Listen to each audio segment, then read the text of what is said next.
मन चाहे वस्त्र नहीं और मन चाहे दासी दास, आपके सबऑर्डिनेट्स, नौकर चाकर, आपके मित्र, आपके सगे संबंधी, जिनके साथ आपका उठना बैठना हमेशा होता है।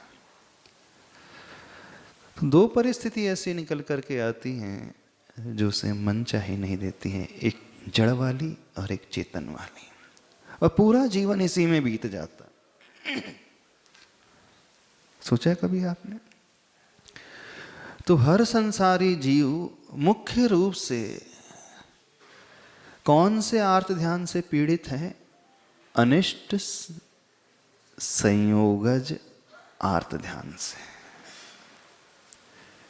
वो यही सोचता है कि अनिष्ट का संयोग हो गया, फिर उसकी प्लानिंग होती है, जिस दिन ये मेरी जिंदगी से चला जाएगा उस दिन मेरी जिंदगी बहुत अच्छी हो जाएगी, है ना? जिस दिन ये कांटा निकल जाएगा उस दिन मेरा जीवन बड़ा अच्छा हो जाएगा। और हर एक के जीवन में कई कांटे, है ना?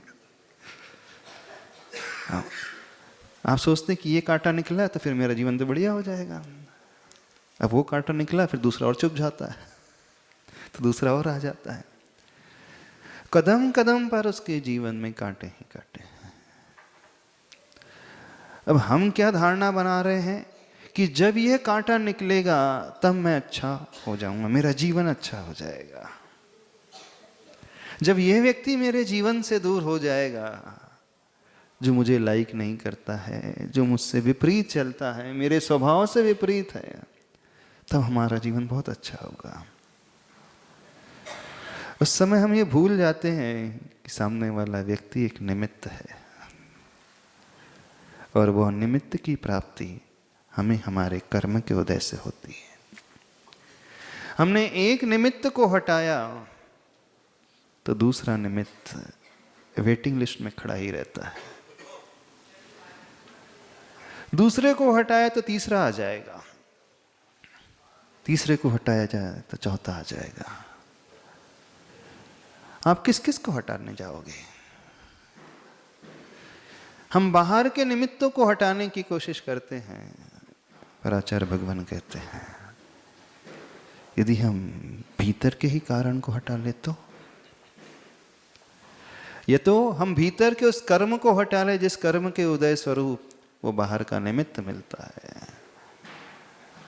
एक परिस्थिति तो ये है, पर एकदम से वो आसान तो होता नहीं। जो कर्म हमने बांधे हैं वो एकदम से तो हट नहीं सकते, समय पा करके ही वो दूर होंगे। जितनी इसकी स्थिति है, जितनी ड्यूरेशन को लेकर के वो बंधे हैं, उतने समय के पश्चात सामान्य से हटेंगे। और विशेष परिस्थिति में जब हम कुछ ऐसा तप आदि करेंगे तो उनकी निर्जरा जल्दी हो सकती है। तो एक दृष्टिकोण यह है, और दूसरा दृष्टिकोण है कि जो हमें मिला है उसी परिस्थिति में हम बड़े आनंद से रहना सीखें।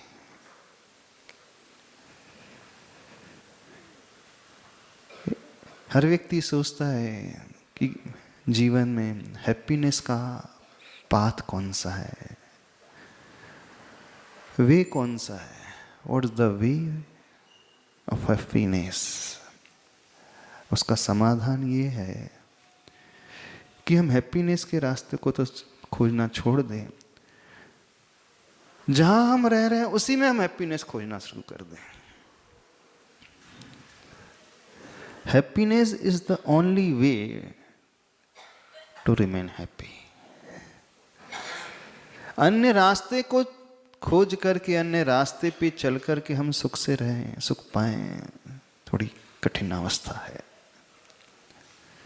एक सरल अवस्था है, एक सरल तरीका है। जो भी हमने पाया है, हर हाल को हम एक्सेप्ट करना सीख लें,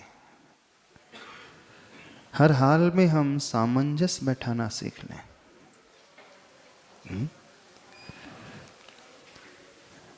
हर जगह हम कॉम्पिटेबिलिटी बनाना सीख लें, तो हर निमित्त हमारे लिए अब दुख देने वाला नहीं रहेगा, अपितु उसी निमित्त को पाकर के अब हम निर्विकल्प भी हो सकते हैं।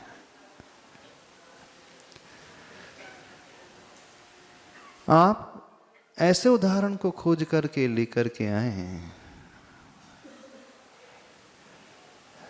जिसे अनिष्ट संयोगज आर्त ध्यान न हो। ऐसे व्यक्ति को खोजें जिसके जीवन में उसके मन के विपरीत नहीं मिल रहा हो, जो जो मिल रहा है उसके मन अनुकूल मिल रहा हो।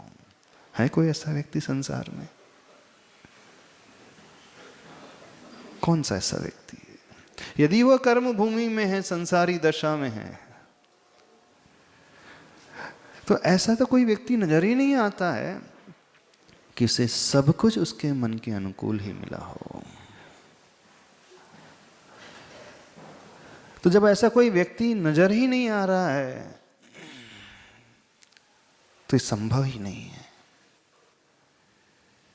कि अनिष्ट का संयोग हमारे जीवन में हो ही ना। इतनी बड़ी पॉपुलेशन, इतनी बड़ी जनसंख्या है इस दुनिया की, एकाध ऐसा एग्जाम्पल, एकाध ऐसा घटनाक्रम कोई तो मिल सकता है। कभी मिला आपको? आपके अड़ोस पड़ोस में, समाज में, आपकी पहचान में मिला? नहीं मिला। तो कहने का अभिप्राय यह है कि यदि हम दुनिया में हैं तो हमें कदम कदम पर अनिष्ट का संयोग होगा ही होगा। शारीरिक रूप से होगा, संबंधों को लेकर के होगा, वातावरण को लेकर के होगा, परिस्थिति विशेष को लेकर के होगा, होगा ही होगा। उसे कोई नहीं टाल सकता। यहाँ तक कि वे भी नहीं टाल सकते जो महारथी थे, वो भी इससे नहीं बच पाए। जब वे महारथी, वे महापुरुष इससे नहीं बच पाए तो हमारी और आपकी क्या बिसात? हम बच सकते? कोई नहीं बच सकता। अब देखना, ये अनिष्ट संयोगज आर्थ ध्यान हमारे ही मन की उपज है, हमारा ही दृष्टिकोण ऐसा हो गया है। क्योंकि अब हम इष्ट को खोजने की कोशिश कर रहे हैं हर जगह, तो हम प्रकृति के विरुद्ध जाने की कोशिश कर रहे हैं, नेचर के विरुद्ध जाने की कोशिश कर रहे हैं। सांसारिक दशा है तो नियम से अनिष्ट रहेंगे ही, क्योंकि सांसारिक दशा है तो कर्म रहेंगे ही, और कर्म है तो नियम से उसका उदय रहेगा ही। जो हमने बांधा है नियम से उसका फल मिलेगा ही। कोई भी व्यक्ति उठा करके देखो आप, छोटा बड़ा किसी को भी उठा करके देखो, तो जिस जिसके कर्म होते हैं उसे भुगतना ही पड़ता है। अब हम कल्पना क्या करने की कोशिश कर रहे हैं कि जीवन में अनिष्ट ना आए।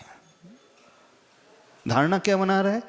जीवन में कोई प्रतिकूलता ना आए, कठिन दौर ना आए, ऐसी विकट परिस्थिति निर्मित ना हो जिसे मैं सहन ना कर सकूं। अब देखना, अब हमने वास्तविकता से मुख मोड़ लिया, और जब जब व्यक्ति वास्तविकता से मुख मोड़ता है वह धोखा खाता है और दुखी रहता है। और जिस क्षण हम वास्तविकता को स्वीकारना सीख लेते हैं फिर हमें उतना अधिक दुख नहीं होता।